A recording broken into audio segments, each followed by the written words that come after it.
تو بچپن سے ایک چیز جو ہمیں عبادات میں سکھائی جاتی ہے وہ ہے نیت، کہ نماز پڑھو تو نیت کرو، وضو کرو تو نیت کرو، مجلس میں آؤ تو نیت کرو۔ بغیر نیت کے وضو کیا تو وضو کا فائدہ نہیں، بغیر نیت کے لاکھ رکعت نمازیں پڑھ لی تو نمازوں کا فائدہ نہیں، بغیر نیت کے مجلس میں بھی آئے نظر بھی کیا تو اس نظر کا کوئی فائدہ نہیں ہے۔ یہ نیت ہے جو چیزوں کے دار و مدار کو معین کرتی ہے۔ اب آپ بھی نیاز کریں گے، سوز و دیگیں اتاریں گے، آپ کی بھی ایک نیت ہوگی۔ ایک ہندو ہے جو اپنے مندر کے لیے سوز و دیگیں اتارتا ہے، اس کی بھی ایک نیت ہے۔ تو خدا دیگوں کو نہیں دیکھتا، خدا بندوں کی نیت کو دیکھتا ہے۔ نیت ہے کیا؟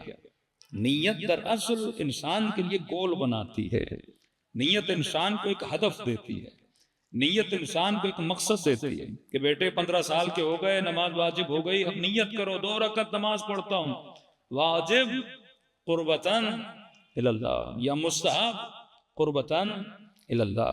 یہ تو کیٹیگری ہے کہ واجب ہے یا مستحب ہے، نماز حاجت ہے یا نماز صبح ہے، نماز وحشت ہے یا نماز برکت ہے، لیکن نیت کیا ہے؟ قربتاً اللہ۔ ہدف دیا جا رہا ہے کہ 2 رکعت نماز پڑھتا ہوں تاکہ کس کے قریب ہو جاؤں؟ اللہ کے قریب ہو جاؤں۔ رزق اور خیر و خیرات کرتا ہوں، کس کے قریب ہو جاؤں؟ اللہ کے قریب ہو جاؤں۔ مطلب زندگی کا ایک ہدف بنا کہ میں نے کس کے قریب ہونا ہے؟ اللہ کے قریب ہونا ہے۔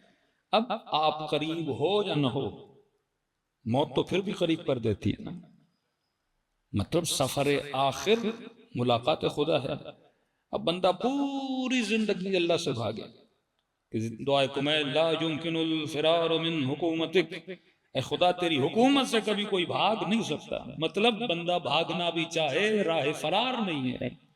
دنیا کا کوئی ایک حاکم، دنیا کا کوئی ایک مقتدر بندہ جو کہے کہ میں نے اللہ کی حکومت سے بھاگنا اور بھاگ جائے، فرمایا ایک مقتدر بندہ بتاؤ جسے کبھی موت نہ آئی ہو۔ تو موت بالآخر آپ کو خدا کے قریب کرے گی۔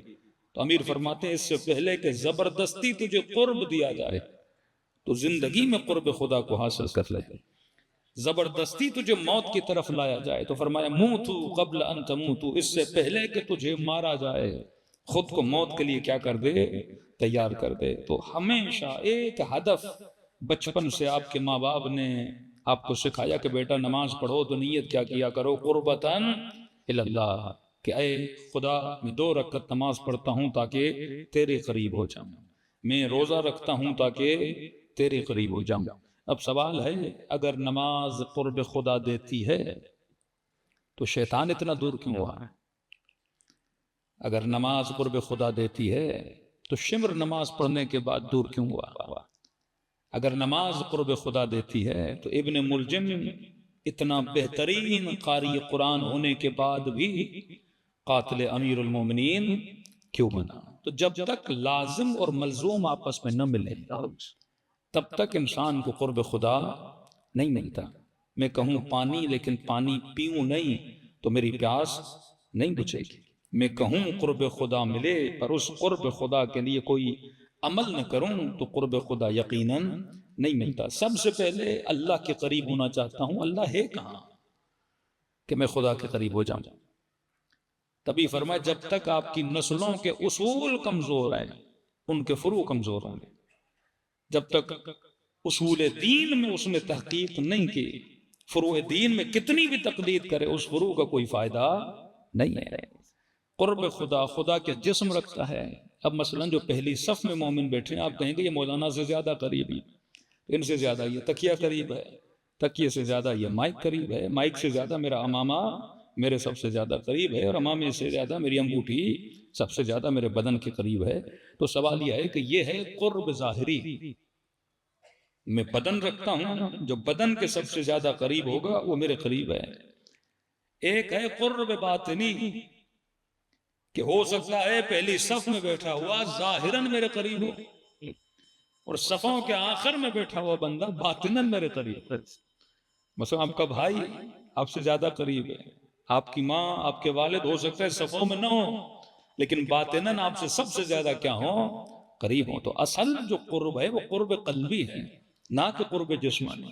پہلی بات اللہ تو جسم رکھتا نہیں، کہ میں کہوں کہ 2 رکعت نماز پڑھتا ہوں تاکہ خدا کے قریب ہو جاؤں، اور آپ کے حکمران کہیں کہ ہم تو کعبۃ اللہ کی چھت پہ گئے تھے لہذا ہم اللہ کے سب سے زیادہ قریب ہو گئے، تو دنیا کے بڑے سے بڑے شیطان بھی اس چھت پہ جا کے ہو کے آتے ہیں۔